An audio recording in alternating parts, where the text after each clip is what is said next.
But when you add the fact that in addition to being a woman, she is a dark-skinned, racially unambiguous, black, bald woman, now we're entering murky waters. By just being all those things, Cynthia has violated several of the commandments of what a ultra-feminine, non-threatening woman should be. Let me start by saying that there will be no Cynthia Erivo slander in this video. I think Cynthia is one of the most talented, dynamic, passionate performers out there today. And she's a great talent. And I just want to discuss some of the things that have been happening during this interesting press run for the movie Wicked, in which she plays Elphaba. And we're just going to have a little conversation. So the movie Wicked finally premiered. This has been a movie that has been in the workings for a really long time. Ariana Grande, who plays Glinda, the Good Witch in the movie, she apparently has been attached to this project for a really long time. And between different things that have been happening, the pandemic and other setbacks, the movie has really not had a chance to be made, and it finally happened. It debuted, it opened really big. It's still going. Thanksgiving weekend is coming up, and I imagine that it's going to be doing even more numbers then. So the wait is finally over, and it was definitely worth it. But we have to admit that the press run has been interesting, to say the least. Cynthia Erivo personally has been kind of off, it seems. And so I want to explore some of the things that have been going on in the press, just a couple of things. And then I want to give my in-depth analysis of why I believe things are being seen the way they are. And the main issue that people have had with Cynthia this whole press run was an incident that happened when fans of the movie, fans of the project, who were excited about it coming out, decided to manipulate the poster that was released by the studio of the movie. They wanted to add a little bit more pizzazz, but most importantly, they wanted to pay homage to the original playbill of the play Wicked, on which the movie is based. And in the playbill, as you can see, as opposed to the poster that was released by the studio, Elphaba's eyes are covered, and there's more of a mystery to the poster. You can also see a slight little smirk on Elphaba's face. And so one of the fans of the project decided to recreate that playbill and manipulated the poster to make it look more like the cover of the playbill. Cynthia Erivo did not like this at all. And she had what to a lot of people might be considered a mini meltdown on her Instagram page. And I'm going to read it to you. Cynthia says, "This is the wildest, most offensive thing I have seen. Equal to that awful AI of us fighting. Equal to people posing the question, is your blank green? None of this is funny. None of it is cute. It degrades me. It degrades us. The original poster is an illustration. I am a real human being who chose to look right down the barrel of the camera to you, the viewer, because without words, we communicate with our eyes. Our poster is an homage, not an imitation. To edit my face and hide my eyes is to erase me, and that is just deeply hurtful."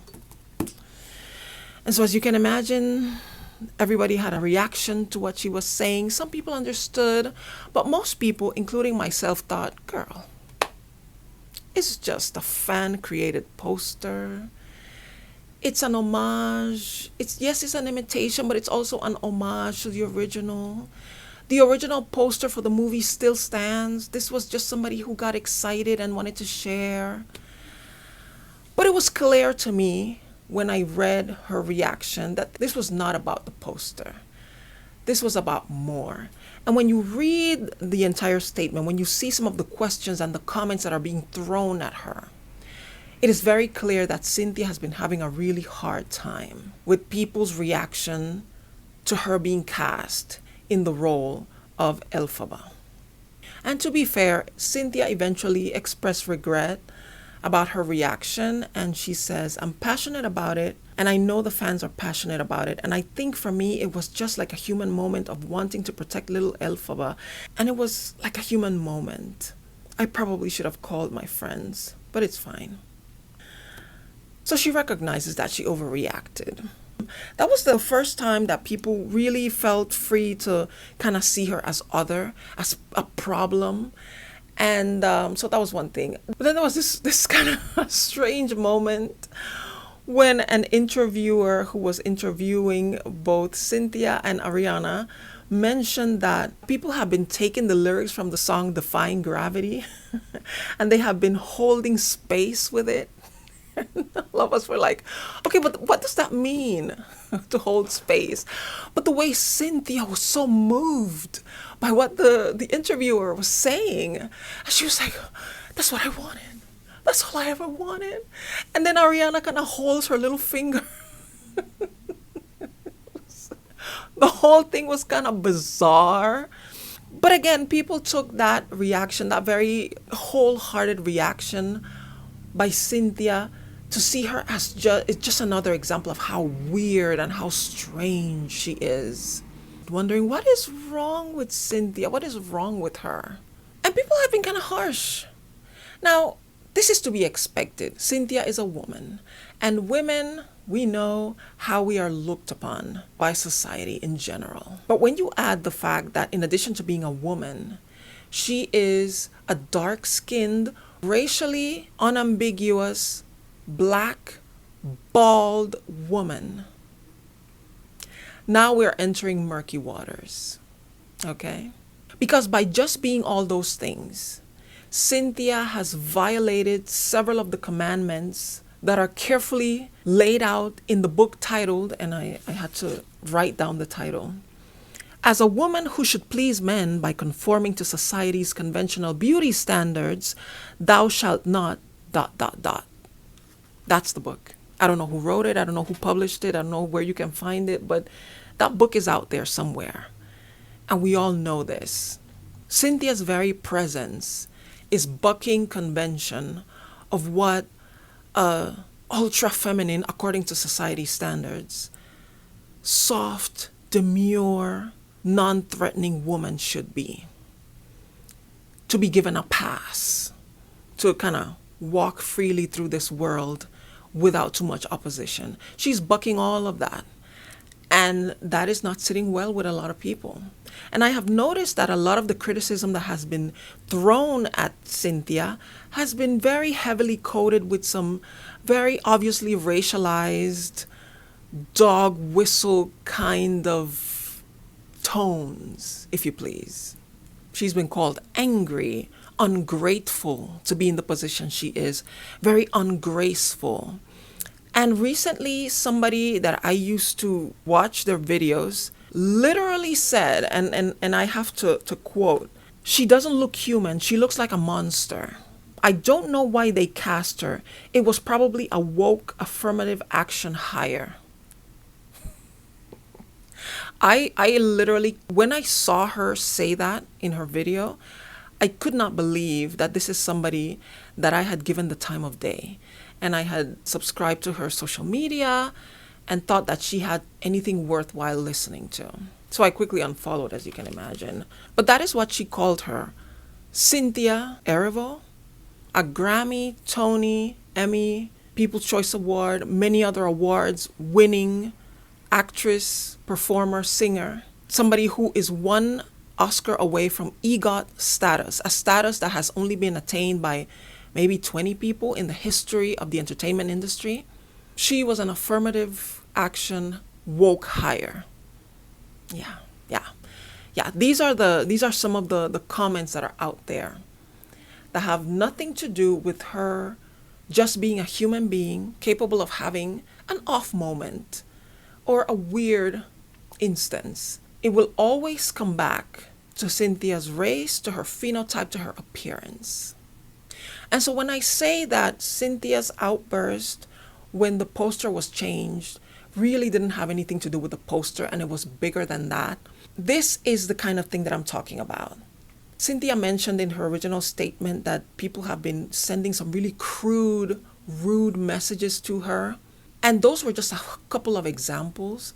I can't even imagine what her inbox looks like, what kinds of text messages and DMs she has been receiving from a public that contains people that are angry at the fact that how dare she?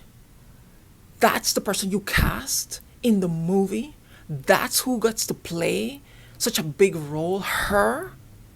I don't even want to know what her messages look like. And so to see a fan, somebody who was on her side, somebody who was part of the cheering crowd, go ahead and change the poster and in her words, erase her eyes, her soul. The eyes are the window of the soul. To erase her soul from the poster was kind of a step too far for her, and she just lashed out. Like I said, she has backed out from that and she has expressed regret. But in that moment, I can imagine that it just became too much. It became too much to not only see the people, yeah, the haters are there, the trolls are there, but to see somebody who was a fan, because this was a fan created poster. It felt like, you too, you also want to get rid of me. And with everything that has happened lately here in America, we are going to be entering a kind of a dark era, a mini dark ages, I fear, but also an era where a certain group of people have been emboldened once again, maybe even more than before. And we are going to be seeing some direct hits to a lot of us just for existing.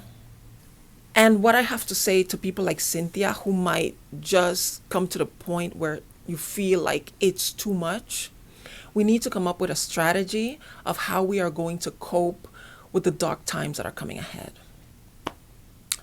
And I think we need to take this seriously, how we are going to cope, how we are going to respond to very blatantly, openly hostile commentary that's going to come to us, not just through the internet, but I feel that people are going to feel emboldened to come up to us in person and attack us. And we need to have a way to take care of ourselves, first and foremost, because any outburst, justified as it may be, will be used against us. As people of color, as women, especially as Black women, particularly. And we need to be prepared for this. You need to literally sit down and create a plan. Maybe get together with some friends and say, okay, what are we going to do when this and this happens? When somebody says this and this, you should be able to sit down, write down a plan, a kind of a reaction, so that you can be safe and you don't have to deal with the repercussions of being a human being with human emotions. Because in this society that we're about to enter, as a woman, and especially as a Black woman, I don't think that's going to be allowed for now.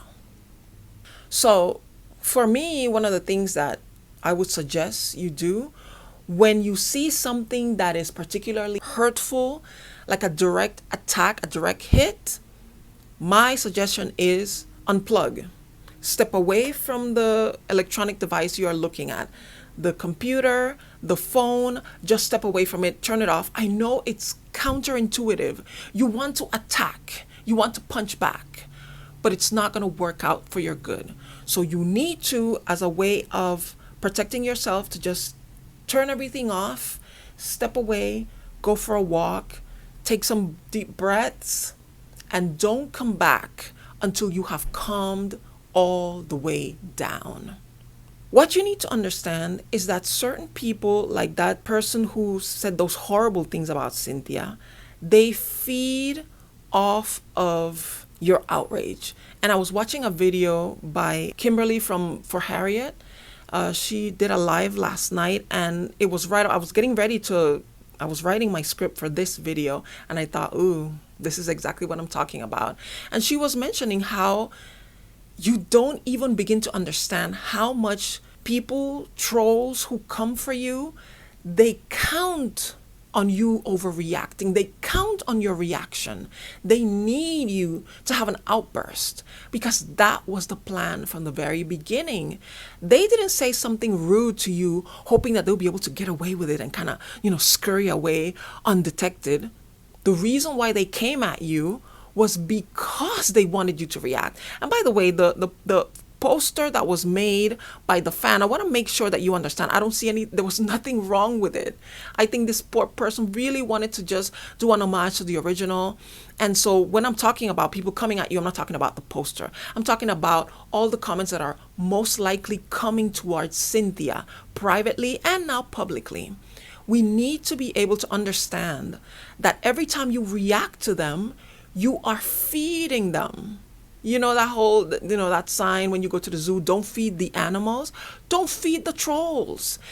It's not about taking the high road. It's a form of attack. Not giving the enemy what they want and giving them the opposite of what they expected is really a form of counterattack that is more effective at hurting your enemy than doing the thing that you are instinctively wanting to do. They expect you to follow your instincts. Go against your instincts and you will hurt them. And that's what you want to do. You want to hurt them.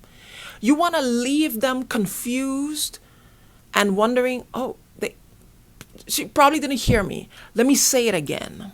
Let me say it louder. Let me be more explicit. Let them. Because in doing that, they are harming their own selves. The thing about microaggressions is that they are micro for a reason. They're supposed to be obvious enough for you to detect it, but they're also supposed to be micro enough for you to, when you react, it can be used against you. Why are you being so sensitive? I didn't really say that. What are you talking about? Why are you being like that? It's not what you think. Why you always have to bring the race card? That's why they're micro. But when you ignore them the first and second and third time, sometimes the troll takes the hint and they're like, okay, this is not the one. Let me go see if I can find somebody more sensitive because this one is not going to react. But sometimes they're stupid enough that they think, oh, she didn't hear me. Let me say it a little louder. Let me be a little more explicit. Now it's not a microaggression. Now it's an aggression. And when it's an aggression, it is obvious to the whole world that any reaction is justified. Now, personally, when it comes to social media trolls, there's this thing called rage farming, which is when people purposely do something outrageous to get a reaction from the public. And the more the public reacts, the more that person's post gets pushed up, because that is what algorithms are doing nowadays. Algorithms understand that rage is a way to garner a lot of attention. And social media platforms, that's their food, people's attention. And so when somebody says something outrageous and people react normally, naturally, instinctively, and all these people start engaging with that outrageous comment, the person who made the original comment then gets boosted up by the algorithm and they get spread farther. And if it's a kind of a platform that pays for people who get a lot of engagement, those people get paid. So what you need to understand is that your reaction is putting money in the pockets of your trolls. I don't know about you, but I would rather swallow the bitter bile of anger than to give 1 penny to somebody who's going to eat off of my outrage. And you need to look at it that way. So use visualization. Next time you want to react to somebody who made you angry, close your eyes and picture yourself that every word that you type in response, in an argument, in a rebuttal, is sending gold and silver coins into that person's pocket. I will not participate in the enrichment of the people who don't like me. I just won't. I won't do that.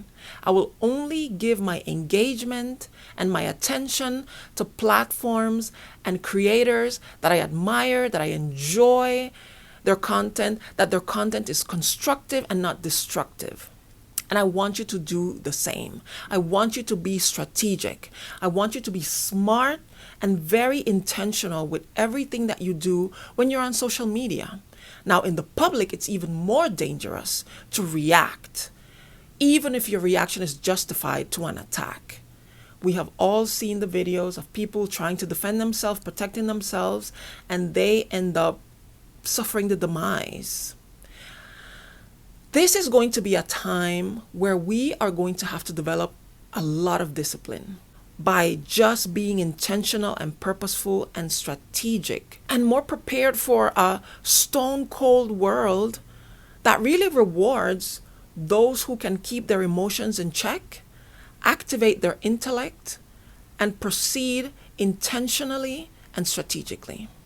So I wish Cynthia nothing but the best. I'm very happy for the success of the movie. I haven't watched it yet, but I definitely look forward to seeing it. To answer the question, what is wrong with Cynthia? Nothing. Nothing is wrong with Cynthia. Cynthia is a human being who has human emotions, who expresses herself, and when she becomes aware of her mistakes, she corrects them. And I'm happy for her. I'm happy. I love seeing the dynamic between her and Ariana, the whole finger holding thing. I just love, they seem like they have formed a real genuine friendship and partnership, and they are there for each other. I hope it lasts. I hope it lasts. I hope it really is what it seems, and that she truly has an ally by her side.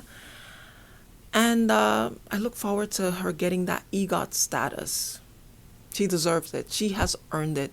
From everything that I'm hearing, she has done a masterful job in this role, and I look forward to seeing her doing more things. So thank you for watching this video. If you enjoyed it, please give it a like. Please subscribe to my channel. I like to talk about pop culture, things in the news. Please join our channel. It's growing slowly, but it is growing. I love to see your comments. Please leave them.